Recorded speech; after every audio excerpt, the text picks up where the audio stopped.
couldn't teach his earlier class, so I'll have a recording he can send them. But yeah, what we're looking at with political philosophy is always kind of the underlying assumptions of all politics. Even the most mundane aspects of politics, elections and parties and all that, has everything to do with what we say justice is, what we say the purpose of government is. And so, as you can tell, there's a real transition that occurs between Aristotle and Plato on one hand, and Machiavelli. Machiavelli really marks the birth of modernity in so many ways. And I'm sure you talked about what that means, but hey, Liam, how are you? Yeah, no worries. Here we are in more advanced modernity with Thomas Hobbes, and it advances even more after that. These really are, as you read them, keep in mind, these are the architects of modern consciousness. I mean, these are the people who have shaped the way we think, not just about politics, but about everything in so many profound ways. And in some ways, too, they stand as an obstruction to the pre-modern way of thinking. It's why Plato is hard to understand and Aristotle is hard to understand. It's really because we think in their terms. And I hope you can see the contrast. So reading Plato is more a matter of liberating ourselves from modern assumptions. When you study these guys, it's like studying the bars of the cage, you know, that we're all in, that we're all part of. So yeah, what's different? And what's the difference in the classical and the modern way? And the medieval way is kind of in between there, but it's closer to classical than it is to modern. But yeah, what's the difference? What was the major concern of Plato and Aristotle about people and what made people flourish? What was it? A well-ordered soul in the Republic and all that. What is justice? Yeah, right. Justice, and justice understood as a virtue, right? The four cardinal virtues, right? Justice is one, as well as moderation, courage, and wisdom. Wisdom was the highest. And those things were the habits that make us realize what we're meant for. We have this clear purpose to us. And that's what happiness is, right? And happiness is like a highest end. And everything we do and everything we desire aims at that end. That's the whole ancient way, right? The modern way is totally different, as you can tell. What is it? I mean, Machiavelli has that one really famous line where he says, don't talk about how people ought to be. You know, that's Plato, right? Yeah. Talk about how people are. Let's be real here, right?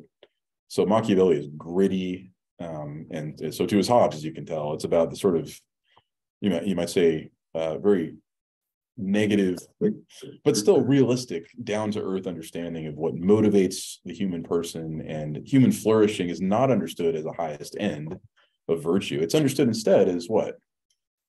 Assertion of power, or in the case of Hobbes, it's comfort and security, right? It's lower, baser things than the lofty idea of virtue and happiness. What else is different? There's one major institutional change, right?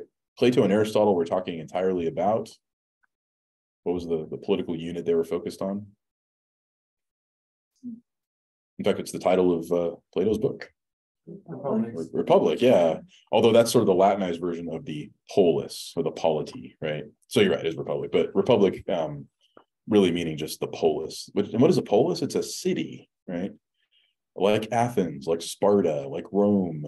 And that was the highest political unit. Even though you had these vast empires in the ancient world, the city was still understood as the more fundamental unit. Empires were just a collection of cities. What's different with modernity? Now you have not a city, but a state. Yeah, that's really important.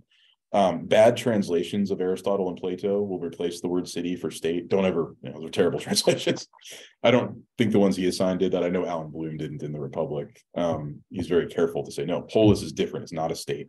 Sometimes translators will say city-state, but no, with Hobbes, it's the state. That's what the Leviathan ultimately is. Yeah. Are there any polises around today that we can point to? Yeah, good question. Is the polis still with us? Yeah. I don't know how much what you say is the state of the city, but like Vatican City is also just a city. Yeah. It's interesting the way that, yeah, in a way like the city still is, I think in a lot of ways, the fundamental political unit, that we do politics best in a sort of face-to-face community, like a city council, a township, a town hall meeting, something like that. And the amazing thing about the American political system, right, is the fact that it sort of does both. Like we are a state, We're very much a Hobbesian Leviathan. But at the same time, we're made up of all these little communities, right? All across the country. And they're not just political either. They're religious communities. That's basically what every church is, right? Every church congregation anyway.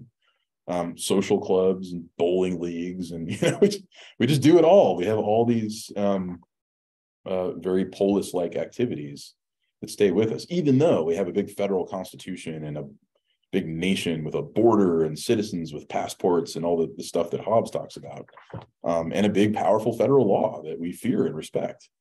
There isn't a Leviathan necessarily. That's different about him, but still the idea of the state is we've got one in the United States, even though we have little polises. If you read Alexis de Tocqueville, he points that out as his French visitor in the 1830s. So yeah, what else is different? Here's an interesting question. Between Hobbes and Plato, who's more optimistic and who's more pessimistic? It would be more optimistic. Yeah, Plato is, I think you could say, in a cosmic sense. And Plato is more attuned to beauty and truth and wisdom, right? Yeah, he seems a lot more optimistic. Hobbes is cranky and people are bad, But then again, if you think about their goals, Plato, did he really have much hope that we'd have any kind of good republics ever? Will there ever be end to trouble in the cities? Are kings ever going to listen to the philosophers? No. Will philosophers ever be kings? No way. So for that reason, Plato was actually more pessimistic. He was optimistic in the universe sense, but not in the political sense. Hobbes flips that around. So even though he sounds very cranky and negative, the possibilities are much broader because he sort of lowers your expectations, right? So if we just assume that people are going to be self-serving, you'll never be disappointed when they do bad things. So yeah, it's sort of yes and no, depends on what aspect of them you're talking about. So yeah, it's an interesting question to consider between these two. So I believe we're talking about chapter 13 through 20, is that right? He sent me a syllabus, I couldn't find it, but Yes. 13 through 17 Yeah. for today. And I'll be here Wednesday. I think that's 17 through 20, is that right? Should we just wing it?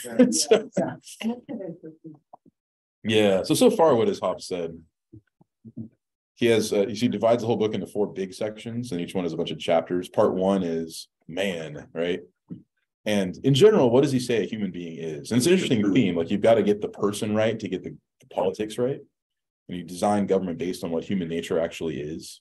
And in a way, he's kind of similar to Plato in that respect, right? What is the state? It's an artificial man, right? Just like a just soul is a city in the soul. It's a similar line of thinking. But yeah, what is a human being? Long section. It's very tedious. It's okay if you didn't get it all. I confess I've never really understood a lot of it, but in general, what describes us best?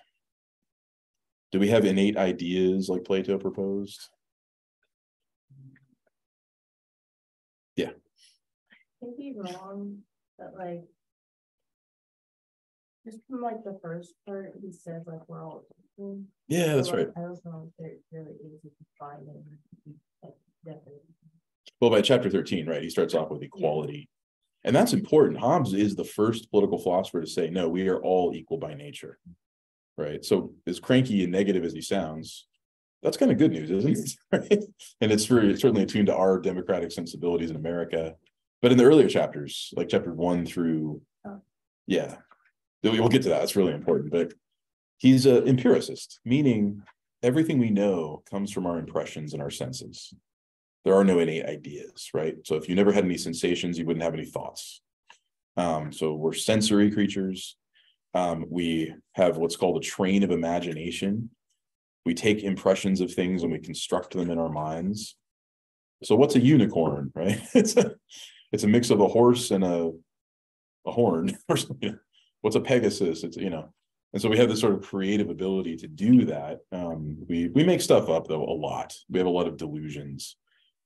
What perpetuates a lot of the delusions in his time? What's the one institution he really despises? Religious institution. Yeah, yeah, especially Catholicism. That's right. He really doesn't like Catholicism because it's above the state. And that's much of the history of Catholicism is the struggle to say, no, the church is not going to be subordinate to the state. They're distinct, right? And it came up because of, kings and nobles trying to appoint bishops and priests. So yeah, he really doesn't like Catholicism for that reason. Closely tied to Catholicism is the universities. They keep teaching Aristotle. They keep teaching that human beings live for an end and a purpose and virtue, and that politics is natural, as Aristotle taught. Remember all that? He really hates that idea. So yeah, it's a long, tedious section. Good job slogging through it. But what does he say in chapter 11 that's so important? I mean, here he takes direct aim at Aristotle. You guys already read it, but it's worth pointing out. Yeah. What do you think he'd say the fact that we're reading him, but also still reading Aristotle? Do you think he would be ticked off? Oh, yeah. Yeah. He'd say, you should just read my books. Yeah. So, he actually said that at several points. The My Leviathan is the final and ultimate book on political philosophy. And yeah, who's his audience? Like, who's he writing for? I mean, Plato just wrote for philosophers, right? Machiavelli wrote for the Lorenzo Medici of Florence, right? Who's Hobbes writing for? In fact, he has a dedicatory letter. Mr. Sidney Godolphin? Yeah, Godolphin was a friend of his. And he says, too, in other places that my hope is that Godolphin and others will get kings to read this and their chief advisors. So really, it's a book trying to prop up monarchy, but not on the basis of divine right. God ordains kings, but on the basis of science. So in some ways, he's very enlightened and progressive. In other ways, he's very traditional. But yeah, what did he say in chapter 11 that's so important? There is no summum bonum, or highest end. Right? So when Aristotle says everything acts for an end or a purpose, no, it doesn't. There is desire upon desire that ceases only in death. Right? My page numbers are different here, but you see it in the first couple paragraphs somewhere there. That's tremendous, right? Because right there, he just takes direct aim at the ancient way and denies it and rejects it, just like Machiavelli did, right? People talk about cities that have never existed. He means the Republic that you guys read. No, I talk about cities as they actually are, right? So Hobbes has much the same idea. Yeah, what's religion for Hobbes? You mentioned religion a minute ago. You looked at that in chapter 12. I'm just reviewing here, but it's what we like, what humans could do, what we cannot explain. Yeah, like the answer to what we cannot explain. Yeah, that's right. It sort of fills in the gaps, right, of science, which isn't a bad thing. I mean, Hobbes himself was pretty much an atheist, but still, he saw the value of religion. Specifically for what, though? In giving people hope. No, for the state. And that's why the Leviathan on the cover of the book, right? The frontispiece you probably talked about. That's why he has the scepter as well as the sword. The sword is the state. The scepter is the church. No church should be superior to the state. Yeah. And he's always talking about like the contract with the sovereign and then how that gets you to heaven. So that's important to him. Yeah, that's right. That's right. Yeah, his kingdom of God, right, is not heaven or heaven and earth becoming one as Christian teaching. His kingdom of God is the state. Yeah, and that's really huge. That salvation and God's intentions for religion really is to facilitate this sort of heavenly kingdom of God. And that the king is instituted by God. I mean, doesn't Romans 13 say that? That all political powers are instituted by God. Let everyone be subject to them, Paul says. Hobbes says, well, yeah, that's it exactly. God implements them to usher in his kingdom. Right? Of course, Paul didn't say that exactly, but that's what Hobbes says. So yeah, chapter 13 then. All that said, this is the most famous chapter of the Leviathan that gets taught everywhere. Nature has made men so equal in faculty of body and mind that even though there is one man sometimes manifestly stronger in body or quicker of mind than another, when all is reckoned together, the differences between people is not so considerable as that one man can claim to himself any benefit that another may also claim. All right, so how unequal are we really? Where do our inequalities come from? They're just incidental. They're just made up usually. Sure, maybe somebody's stronger than another, but then again, the strong man goes walking by a cliff somewhere and the weak man up top sees a rock, and what does he do? Yeah, we're equal there. So someone might be smarter and quicker and cleverer, but if the weak all work together, they can outsmart the smartest. So yeah, human equality is square one. And again, that's kind of like, oh yeah, maybe Hobbes isn't so bad, right? Although keep in mind what kind of equality he means. Equality of rights? No, our equal ability to kill each other. That's the basic equality he's looking at. As to the faculties of mind, he says, he talks about like secret machination and confederacy, right? He talks about like the weak and the weak ganging up on the strong. But yeah, as to faculties of mind and the arts grounded on words and especially skill from general and infallible rules, that is science, he's all about science, are set aside. Very few have it, since it is not a native faculty with which we are born, nor is it attained while we do something else. Even those who have this art typically have it only in a few things. All right, so yeah, not everybody can think scientifically, but it is knowledge available to everyone. And once you grasp it, you realize it delivers certain truths that are universally applicable. Right. Philosophy doesn't normally do that. For Plato, he really only wrote for the people who could understand him. For Hobbes, though, science, especially the argument of this book, can be made generally understandable, which is hard to believe as you read it. You go, why does he say that? But yeah. Which is interesting how like Plato writes and people who understand his books are considered, like he would consider a little more enlightened. Yeah. Whereas Hobbes writes for everyone, but basically says a bunch you aren't going to get. Like, well, a bunch of this doesn't really like you're not as special. Like it's right. It's like, I don't know. It's an interesting dichotomy. Yeah, it's odd. But then, he would turn around and say, however, once public officials read my book and grasp it, the lesson that they can give to the people is broadly understandable, especially chapter 13. So all the Enlightenment stuff, the first few chapters are pretty dense, as you saw, but chapter 13 is really straightforward. I don't know if you ever considered writing a compendium of this book as a popular pamphlet, like Karl Marx's Communist Manifesto, the Hobbesian Manifesto. But certainly public officials could disseminate these basic lessons to society, and he'll lay out certain principles that he thinks are crystal clear and even the most uneducated can grasp and appreciate. So yeah, what else does he say about this equality? I consider faculties of mind, I find greater equality among men than strength. Prudence, what is that? The highest cardinal virtue? Well, it's just experience, which equal time bestows on all men, right? Everybody figures it out eventually. And there are certain things that prudence shows are absolutely and undeniably true. Everybody likes to think they are, wiser than the many, don't they? What's that famous survey? 90% of Americans think that they're smarter than the average American, or something like that. But there are certain things that really are universally understandable and that the state can disseminate and everyone can see. And what are they? Well, consider, though we are all equal, that also means that we desire the same things.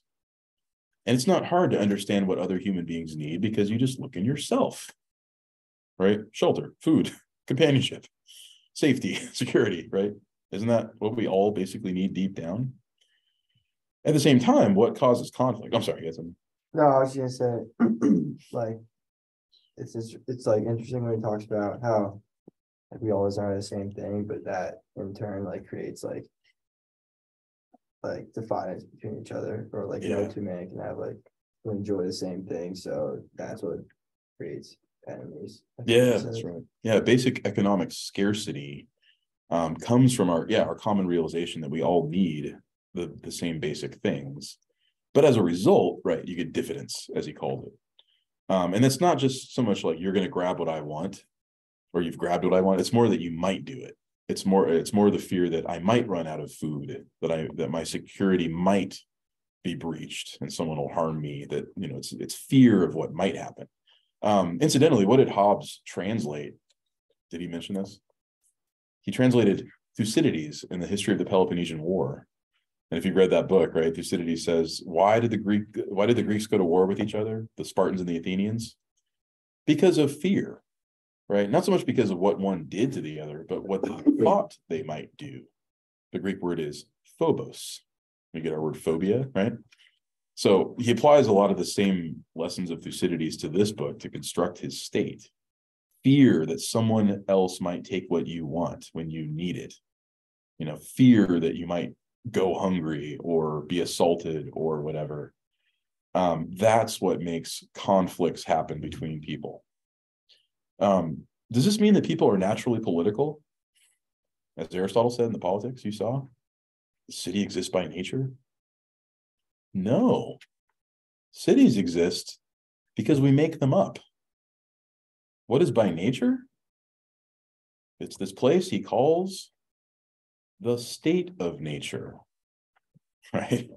And here we have the modern social contract. And what is it like? He doesn't use that phrase till later, but there's this competition. Yeah. So what leads to human conflicts inevitably in the natural world?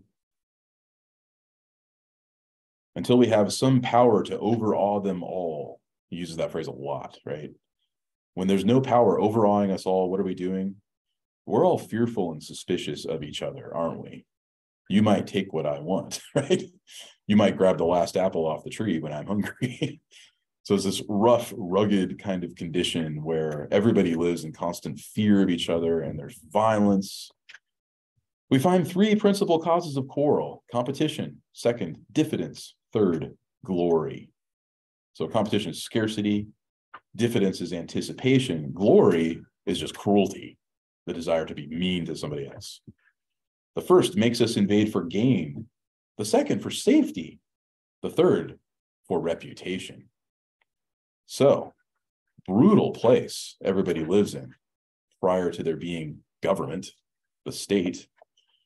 What do you call it? This is in the next paragraph. Hereby it is manifest. Yeah, someone read that one. Hereby is manifest that during the time men live, that a common power to keep them all in awe, they are in that condition, which is called war. Yeah, right. And such war as is of every man against every man. Yeah, good. Every man against every man. So it's not like armies on a battlefield kind of war. What is it? It's every individual, fearful and suspicious of every other individual. Sometimes they'll form groups, right? The weak to smash the strong, but then what happens? Yeah, right. They turn on each other. So nobody, what is the basis of people trusting each other at all? No matter how much you think you can trust someone, can you really trust them 100%? No, they'll turn on you. As soon as there's one apple left on the tree, your best friend is going to murder you for it, right? That's Hobbes. That's the Hobbesian world. And we calculate this all the time, don't we? Where does trust come from? Well, it's when we have a common power to keep us all in awe. In other words, we only trust each other because there's a government that will punish wrongdoers. Take that away and all the trust disappears, doesn't it? Isn't this the stuff of like sci-fi, post-apocalyptic films and books? What comes to mind? Like The Walking Dead. Lord of the Flies. Lord of the Flies, exactly. Lord of the Flies is very much a Hobbesian book. Yeah, when you again, take away government and the system and all that and put a bunch of little kids on an island, what do? They'll be murdering each other. So yeah, Lord of the Flies is very inspired by Hobbes. And there's always that struggle, right, to try to create a state again, the order, the conch, remember? And you got to protect Piggy because he's weak, and you got to turn to the wise Simon as opposed to the crazy Jack, and That's a Locke part of it. yeah, that's right. Yeah, Locke has a lot to say about this too. Are you guys reading Locke later? I think Yeah. you are, okay. Yeah, see Locke is a more humane version of a nicer version of Hobbes. But yeah, I mean, it's the stuff of novels and post-apocalyptic fantasy. And so yeah, this famous paragraph: whatever therefore is consequent to time of war, where every man is the enemy to every man, the same is consequent to the time when men live without security, other than that which their own strength and invention shall furnish them. In such conditions, there is no place for industry, because the fruit of it is uncertain, right? You could work really hard to collect a bunch of apples off the tree or shoot deer or whatever, but somebody's going to steal it. Somebody's going to kill you and walk away with it, right? So why bother?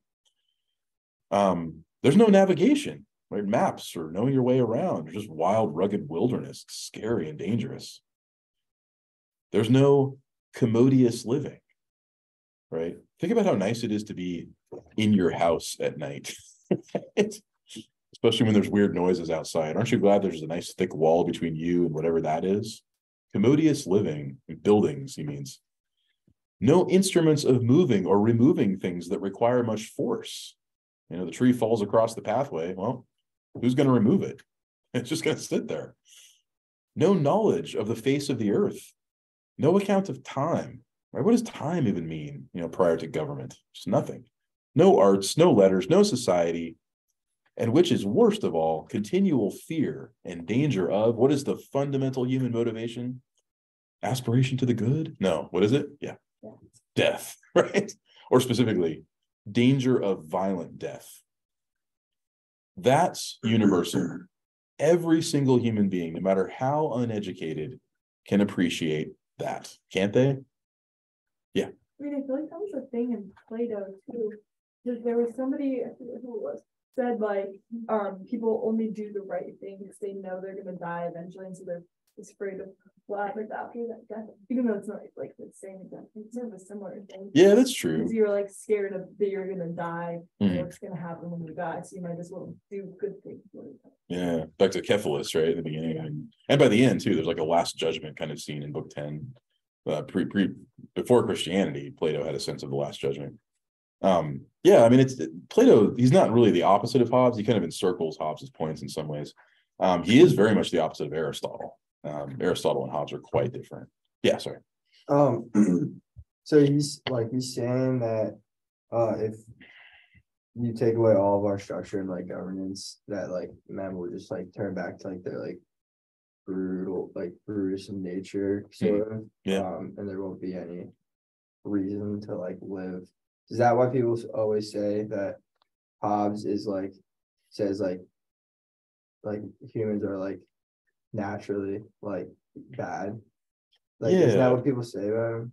Yeah, that's a good question. Does he think people are bad necessarily?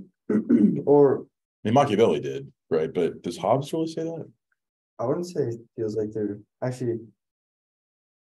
I mean, I feel like he thinks that there's just no way in which, like, without structure, they will be able to thrive. Yeah. I don't know if that's necessarily something bad. I just think he thinks that's just what, like, will inevitably happen. That's right. I think that's important. He's just realistic. Yeah. He even says it in the chapter. You can say, this is a terrible thing to say about human beings, but we all know it's true. Just look at yourself, right? He said that at the very beginning, right? You can read books or you can read yourself and see how my book shows you your fear of violent death, your desire for security, right? That's what makes everything else possible, right? So without government, and we've had attempts at government. What does he think of the ancient city? It was a nice attempt, but it was basically frail. We have, modern states and republics and monarchies. Those are also nice attempts, but they're also weak.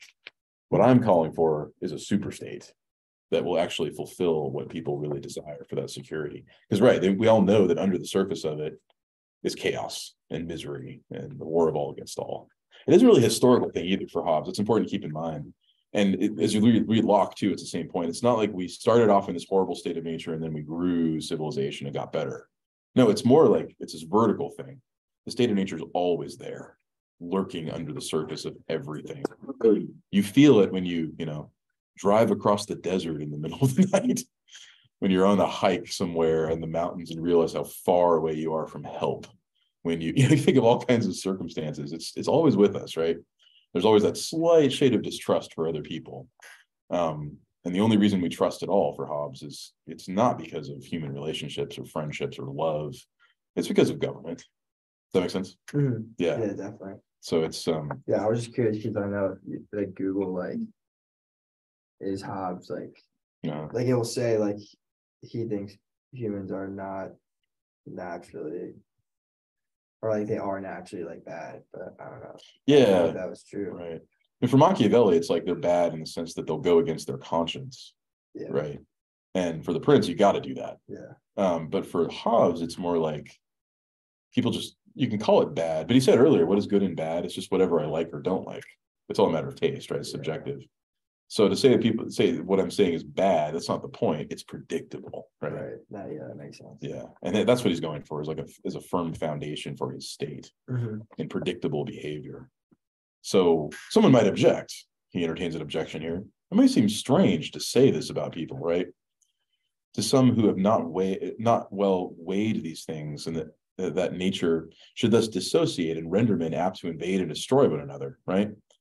But hey, look at yourself, he says.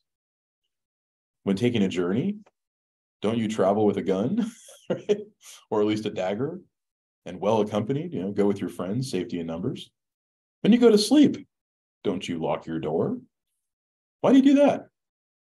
Even though there are laws, there's law enforcement, the state's going to protect you, you still arm yourself, you still guard yourself a little bit. Hobbes would be a big Second Amendment guy, right? He'd also advocate for home security and Simply Safe and all these like cameras and surveillance, When even in his house, he locks his chests. And when he knows there are laws and armed public officers to revenge all injustices done to them, he still takes these precautions. What opinion has he of his fellow subjects when he rides armed, of his fellow citizens when he locks his doors? What about his own children and servants, maybe even his own wife, when he locks his chests? Right? Even family members don't trust each other naturally. That's pretty bad. Does he not there as much accuse mankind by his actions as I do by my words? What a line. Don't you accuse yourself by what you do, is what I'm saying here. The desire and other passions of men are in themselves, back to your question, no sin. There's nothing wrong with you if you think this way, if you don't trust anyone, if you view humankind as fundamentally self-interested. It's scientific to look at man this way. There's no sin in it, right?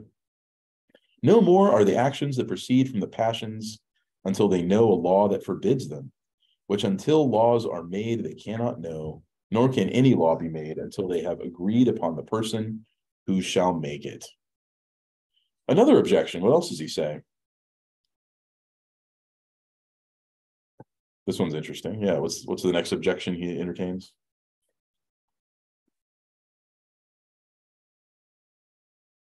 It's kind of what Plato did with his dialogue, right? Back and forth.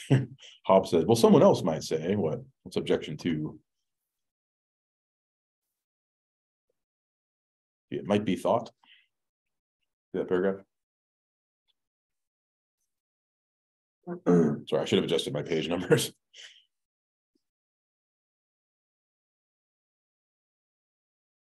Was there ever a state of nature?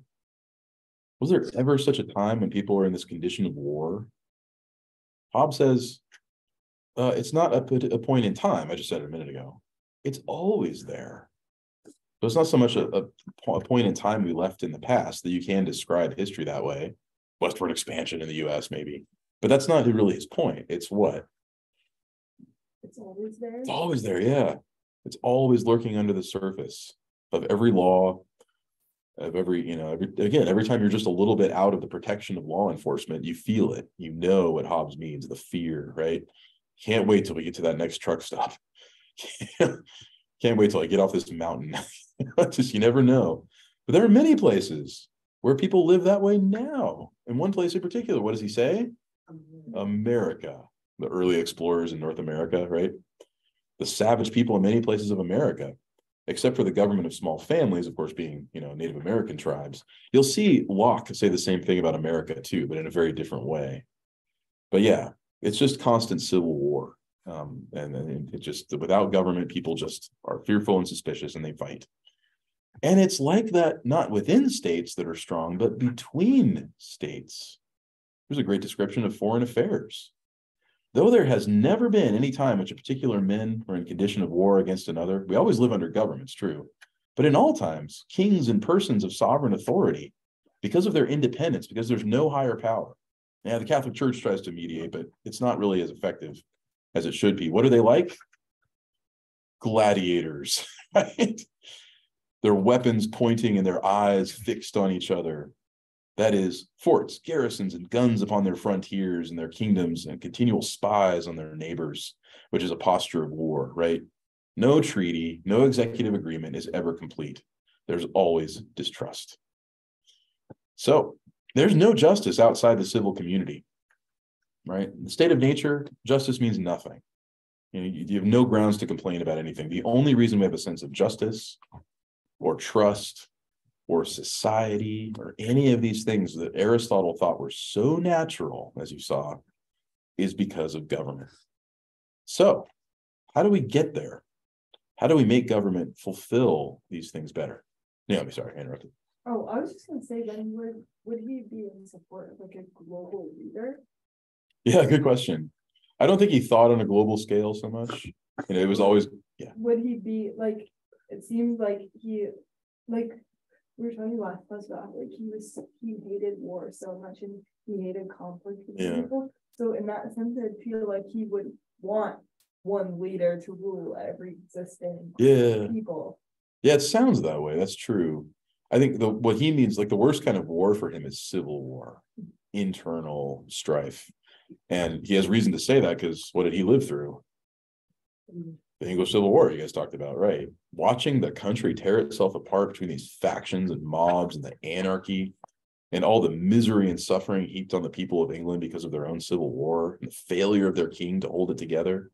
Right? That's what he's concerned about. Wars between states, yeah, he doesn't like that either. But then again, if the state is strong enough, it'll deter any kind of foreign aggressor. Yeah, he didn't think in terms of internationalism so much. And he's much more on the realist side of things in international affairs. Whereas later, Woodrow Wilson and Immanuel Kant and those figures, they look more to international law, international treaties, and then the globalism that emerges later. Although it's interesting what really drives globalism today. It's not political organization so much as what? Coca-Cola and Apple. It's the market. It's capitalism. You'll talk about that when you look at John Locke later. But no, for him, right, there was no global perspective at all in his view. It was always going to be states. But he did seem to think, and the way he describes this, right, this is transferable anywhere, right? It doesn't depend on culture or society. It depends entirely on every person recognizing their fear of violent death. And that spans across cultures, or so he thought, right? You can apply this in any continent, in any race, in any custom or culture. His state will work anywhere. So back to your point, there is that global perspective. This is exportable. It can be exported all over the world.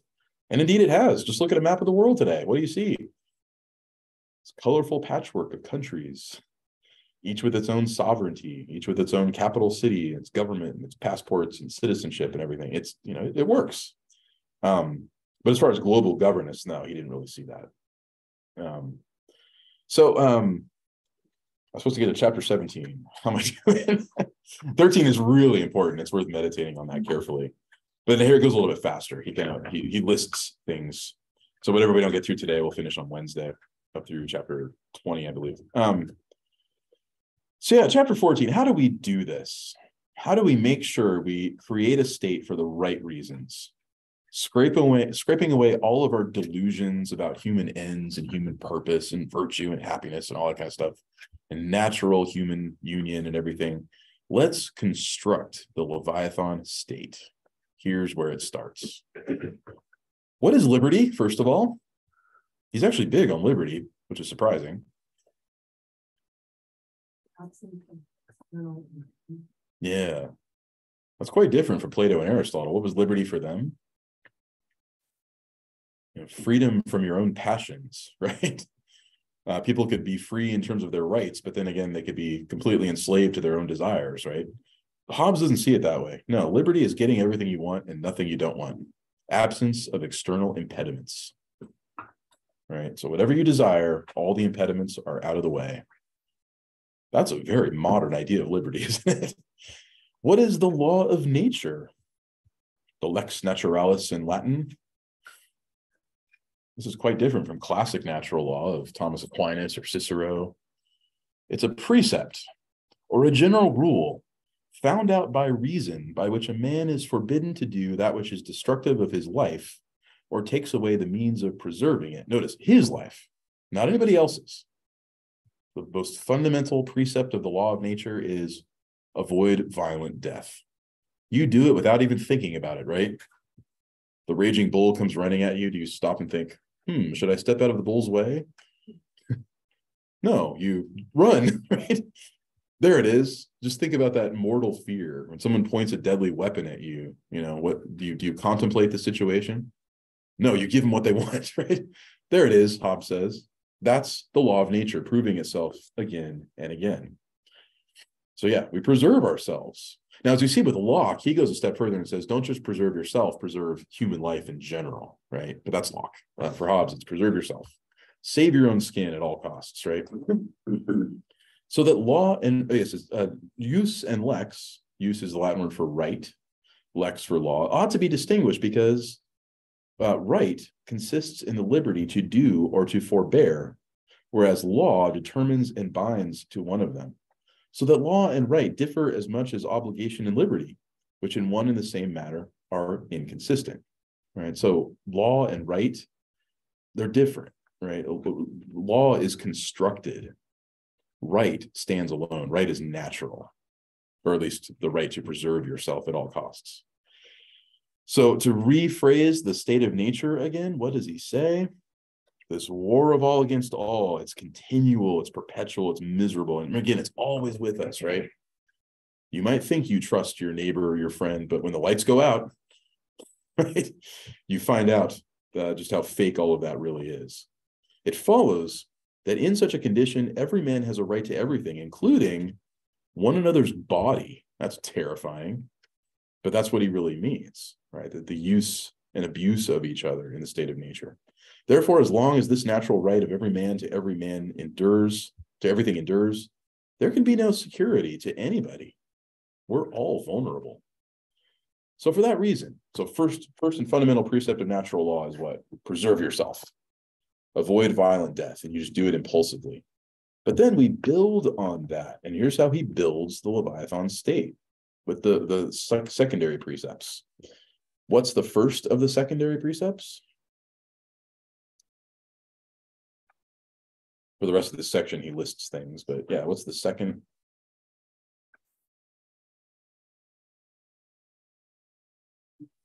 Yeah, endeavor peace. As a general rule, we ought to endeavor peace, seek it. Now, notice when he says that, it's not, he says ought, but what he really means is it's what we really want.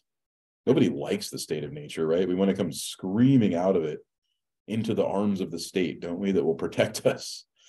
It's like, the yard duty and the bullies and the wimpy kid. It's it's like you really see where Hobbes is getting at here. Second is trickier, and he spends the rest of the chapter trying to explain the second one, and we might pick up with this next time. But yeah, how do you seek peace? What's the first thing that has to happen? You defend yourself. In the state of nature, you do, yeah. But once you decide to seek peace, what does that mean? Right? You've got your weapons and I've got mine. Okay, we're going to seek peace together, right? You agree? Yes. Okay. All right. You put your guns down first. No, you put it down first. No, you. Right? Because what's the danger? No guns, I guess. There's no industry, but put down your spear first, right? No, you. How do you know that if you put down your weapons and we agree to peace, that the other guy's not going to turn around and kill you? That's what he's trying to figure out for the rest of the chapter. What is it that ensures that everybody will step out of the state of war into the state of peace and start building a state that will protect us all? Let's we're done at 110, right? Yeah, let's adjourn there and we'll pick up with that. And like I said, it does go faster, so I'll get up through chapter 20.